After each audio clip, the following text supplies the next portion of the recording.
As of April 30th, 79 vessels and 2,000 people were working on the cleaning up the spilled oil, and 6,300,000 gallons of oil water mix have been recovered. On May 4th, 170 vessels, 7,500 personnel, and 2,000 volunteers had joined in on the efforts to clean up the oil. Efforts have been directed at cleaning up both beaches, as seen in the film to my left, as well as cleaning up marshes, seen in the film to my right. On May 26, all commercial fishing vessels, 126 of which had been equipped with instruments necessary to separate oil and water, were ordered ashore because 10 oil spill cleanup workers, who were also fishermen, were admitted to West Jefferson Medical Center in Louisiana on May 29th. The center film shows a film of a fisherman who is helping in the cleanup of the Gulf.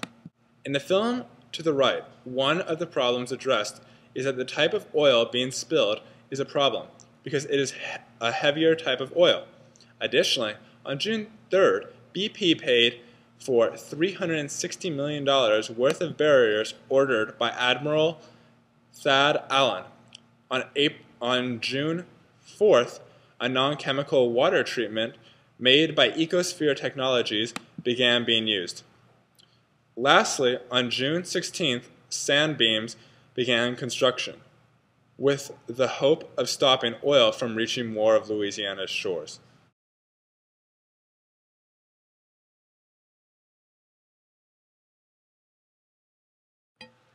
Chemical efforts have also been applied to clean up oil spilled in the Gulf. Corex EC 9500A and EC 9527A disbursements were spread on May 1st by a C-130 Hercules aircraft owned by the United States Government of Defense. The footage in the film behind me shows this. The problem with these disbursements is that they contain 2-butyacyl ethanol, diacetyl sodium sulfoxygenate, and glycol. On May 19th, BP was told they have 24 hours to use less toxic alternatives for disbursements than Corex. On May 20th, BP placed an order with the U.S. Polychemical for an order of disbursement SPC 1000.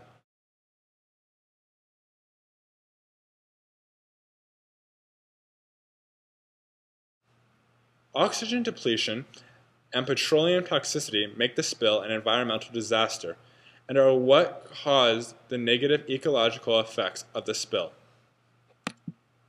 In the marshlands and islands at risk, there are 400 species, including 34,000 birds. In the Gulf of Mexico, 8,332 plant and animal species, including 29 marine mammals, 4 sea turtles, 1,200 fish, 200 birds, 1,400 mollusks, and 1,500 crustacean species exist. As of June 15th, 1,152 dead animals have been found, including 41 dolphins, 341 sea turtles, and 770 birds. According to Samantha Joyce, a professor at the University of Georgia, it could take the ecosystem years and possibly decades to recover from such an infusion of gas and oil. According to Mark Sato, an associate scientist at Woods Hole Oceanic Institute in Massachusetts, such an amount of oil may alter the chemistry of the sea.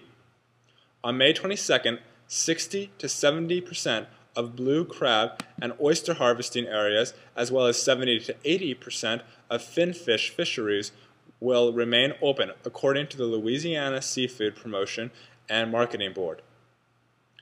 The fishing industry will still lose an initial estimate of $2.5 billion this year, however. The film to my left shows how birds that are exposed to oil are cleaned. The film to my right shows footage of different birds that were stuck in oil.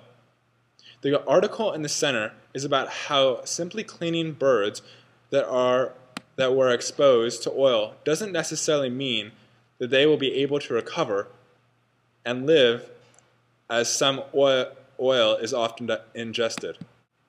One could liken this to dousing a human in oil and then having him or her take a shower.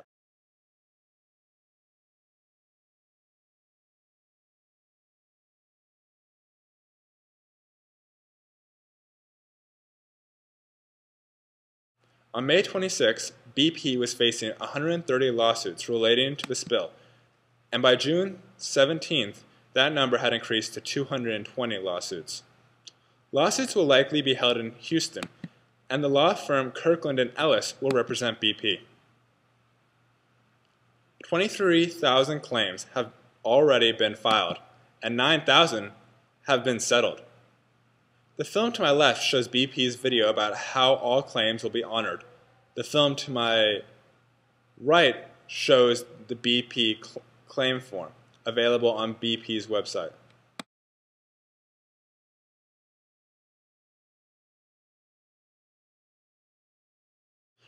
As of June 16th, BP has reportedly spent $1.6 billion on spill response, relief well drilling, grants to the U.S. Gulf states, containment, and claims paid out. According to Swiss Re, total costs are estimated to be $3.5 billion.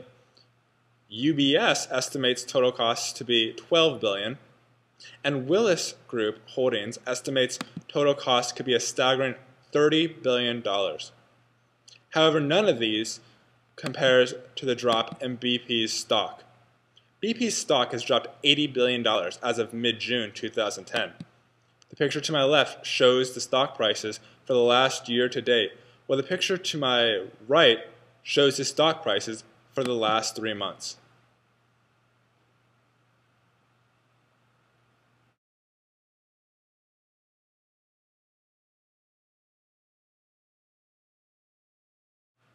Obama said that BP would cover all costs related to the spill in the press conference shown in the film above. The Obama administration sent BP a $69 billion bill for the U.S. government's cleanup effort. The article shown talks about how reactions of the U.S. government have generated a British backlash against BP.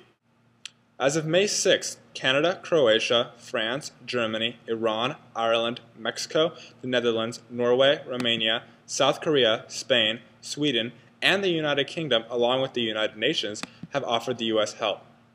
So far, the U.S. State Department has rejected all such offers, saying there is no need right now that the U.S. cannot meet.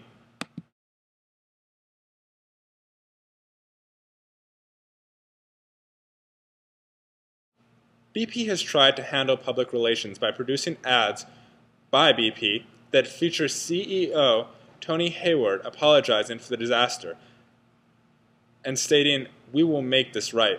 One such ad is shown in the film behind me. Additionally, the company has printed ads in the Washington Post, USA Today, the Wall Street Journal, and the New York Times.